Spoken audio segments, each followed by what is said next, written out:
Welcome back everyone to my Let's Play of Princess Tomato and the Salad Kingdom. We're on chapter 6 right here, and it's another long chapter, so I'm speeding up the playback at 1.5 speed. So, we're going to have a lot of stuff to do in this chapter, mainly involving Peanut Town. We'll be doing a lot of exploration in Peanut Town, and while we're doing that exploration, we will learn a little bit about Bananda, the bandit that we were told about in the resistance base in the last chapter. So, a lot of fighting in this chapter. So, we'll be doing the finger wars against two opponents, and they'll also be taking on Bananda. But when we see Bandanda, we got to take him out a different way. So here's Peanut Village, and we're welcomed by this couple here who's crying. Everything in this peanut village is made of peanuts. The roads are covered in peanut shells. Peanut gate. The roof is also made of peanuts. Even the people are peanuts. So they're crying. We want to talk with them. You want to alternate how you talk with them. You talk with the chief first, then you talk with his wife. Talk back with the chief. And then talk back to the wife. And the wife will let you know where their house is. And then we need to check the vicinity again, and that'll point out where the house and the park is. So we want to head over to the park here real quick, talk with all these people. We want to talk with them because they're going to tell us where a few more things are in the town. We talk with each of the individuals twice, and we will learn about the location of the store and also the carrot hermit.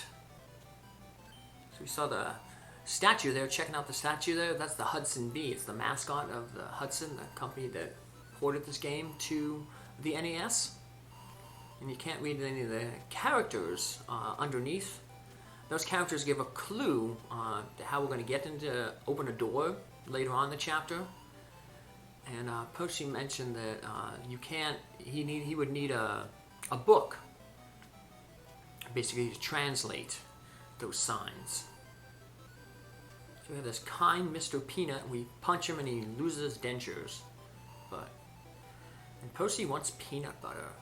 So yeah, this guy, he's a peanut man, but he's selling peanuts to eat. So it's weird. So we want to buy. You only really need right now to buy the squid.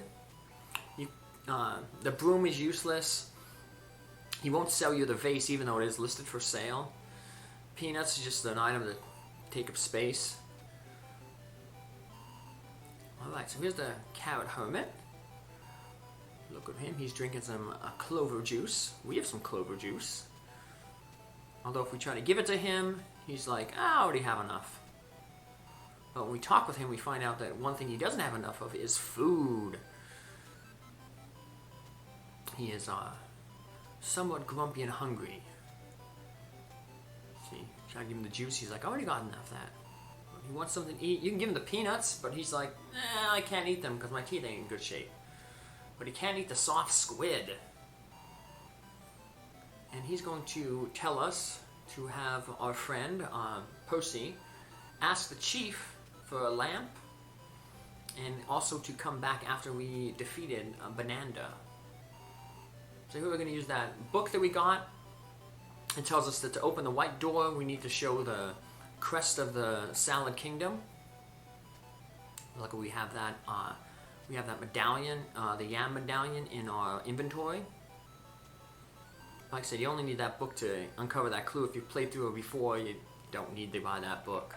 But you know, money's not an option really in this game, so we come back, talk with the chief. And you have to talk with the chief because he's going to let you know where Bananda's cave is. And it's outside of the Carrot Plateau. So now when we go to the Carrot Plateau, two things happen. One, we can look at the surroundings, and now the carrots are available for us to farm. And there's also a cave entrance. But we can't go into the cave because we don't have a lantern. Remember Carrot Hermit told us to have Percy ask the chief for a lamp, But the chief won't give us that lamp until we go to the cave and see that it's too dark to move in. So we go back to the chief now. Select Percy. Percy will say, hey, we'll save your daughter, we just need a lamp. Now we get a lamp, and that means that we can go to into the cave. Now this cave is pretty big, but we're not going to do a lot of the cave right now, because luckily only a few screens into the cave we're going to find Bananda. And he's like a big snake. He moves like a snake. He's huge. You can't talk with him. Hitting him does nothing. You think you can fight him, but hey, he doesn't have any hands, so he can't do that. Rock, paper, scissors. So how will we get rid of him? Well, we'll use those nut bombs that we were given in the last chapter from the Resistance. Remember, they said, you're not strong enough for Bananda. They wouldn't let us leave the Resistance base until we got that the nut bombs. So after he blows up, you want to look at him, and you'll see that something's moving underneath him. So you just want to keep taking the skin, and basically you're digging through him, the peel, and underneath one of the pieces of peel, you find Nutty. Nutty was buried under Bananda's skin. There. So she's gonna temporarily join the party. She's gonna follow us, so it's our cue to leave the cave. You could explore the cave. There's a bunch of coins you can get in the cave, but at the end of the cave is basically that white door. But the white door won't appear until you do a few things back in the Peanut Village. So we'll head back to the Peanut Village, and the chief and his wife are there to greet us. Now they're smiling. Like I said, it's important to return back to this village because basically that disomatic machinery we were told about from Lisa in the last chapter, we're going to be piloting that later, but we're going to find out it lacks batteries, so we got to come back to the thing to get batteries from the chief. And we also have to, in order to make the door appear, we have to go back to the Carrot Hermit here and get this medicine, which is an item that we're going to use in the next chapter. But as you notice now, he loves his clover juice, but his clover juice is all gone. So let's give him that clover juice that we've been carrying around. Gotta get rid of something here because he replaces that clover with something else. So we'll just get rid of one of our items, give him the clover juice, and now he's going to give us this medicine, and that'll allow the door to appear back in Bananda's cave.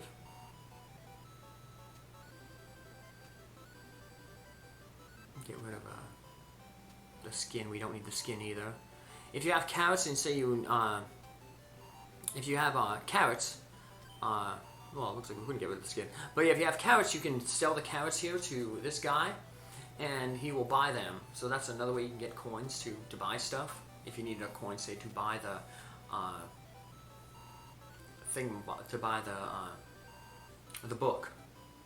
Also, if you notice, you can also check the vicinity in the park, and the first time you do that, you'll notice that there's a coin. Percy finds a coin in the grass. So, now if you notice that there, if you hit the Carrot Hermit, he warps you outside the town. So that could technically be a shortcut. Like if you wanted to, you could go talk with the chief first and get this battery, and then go talk with the Carrot Hermit, and then hit him, and then it'll warp you outside the village. It might save a little bit of time, but we're not necessarily here to save time. We're here to explore everything. So let's go back into the cave to explore. Like I said, the map of the cave there is right there. There are 5 coins, 5 bags with coins in them. You have to get to the D is down there in the lower right corner. That's the dice-o-matic that we need the batteries for. So you can skip all these coins if you want, but like I said, I'm basically 100% in the game, so I'm grabbing them. Just like the Parsley Forest, we're in this like third-person, this first-person view. Makes me think of Ultima or Phantasy Star. You know, when I start playing the Ultima games, Ultima 1 and 2, and then even in parts of 3, there's some dungeons that are like this perspective. Wireframe dungeons. This is why I really don't like 3D games, because you'll see how I kind of get messed up a little bit here. Remember, it's a little confusing because the first time you move, you're kind of turning around, and things ain't necessarily drawn correctly. Like, we're looking for a double passage, but it won't appear until we're right next to it. So I just gotta reorientate myself here. And once I do, I'll be on my way. Heading west again. Yeah, I get a little skadoodled here, but eventually I find my way. I just return to the dead end, then turn back. Right. Now I'm getting at that the intersection, the four-way junction. And to the north and the south are 2 pouches with coins you see on the map. And then there's another coin on the offshoot there as we're heading back toward the entrance of the cave. So we'll grab that.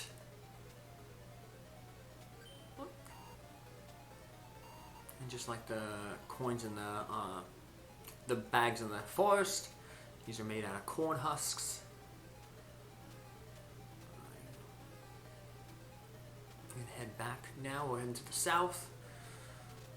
Go to the right. This fall, like I said, we're going to the last coin up there.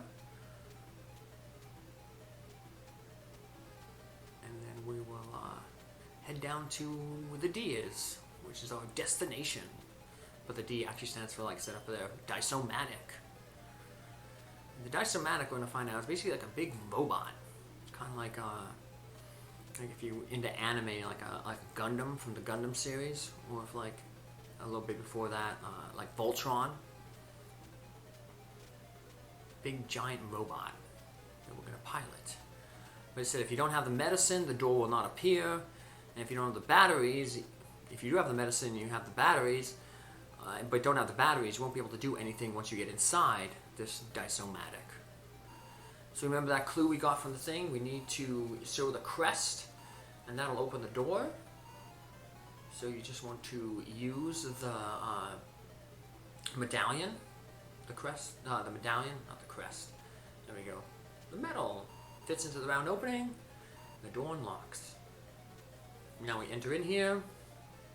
There's a bunch of stuff to check out, but there's not a lot we can really do here. If you try to push any of the buttons, Percy stops you. He's like, you shouldn't just be pressing random buttons. The lever, that's going to be the start switch, but we can't do anything with it right now. You can move it forward or back, but nothing's going to happen, because once again, the thing doesn't have any power. So what we're going to have to do is you're going to have to use the battery, and you ask the question, where does the battery go? Now, if you check around again, you'll see a slot for the battery. Now we can use the battery. We insert the battery, and the lights come on. Now we can hit the lever. We'll have to do it twice, because the first time you pull it, then you push it, and now we're back on the camera plateau in this big giant robot. And even though we're still in a robot, we're still going to fight in the robot with rock, paper, scissors. And we got 2 bosses coming up. 2 right in a row, but they're very easy because they always follow the same pattern. So we have Mr. Pumpkin's Disomatic, and then we have another, like a lackey. So we fight the lackey first. You only have to beat the lackey twice. And then the Mr. Pumpkin, though, he's a little tougher. You have to defeat him 4 times. So we move closer to the robot. No alternative but to fight. There we go, a huge Disomatic. Can we win? Of course we can. And I'll tell you the secret to winning. Basically, he's going to throw scissors first, and then he's going to throw rock. So we're going to throw rock, then paper. So the first round here, we're going to press down to throw rock, and then we're going to look to the right. Then we're going to throw paper by pressing right, and then look to the left. And the Disomatic is taken care of. But now all that remains is Mr. Pumpkin's Disomatic. This has twice the hit points. But he follows the same pattern.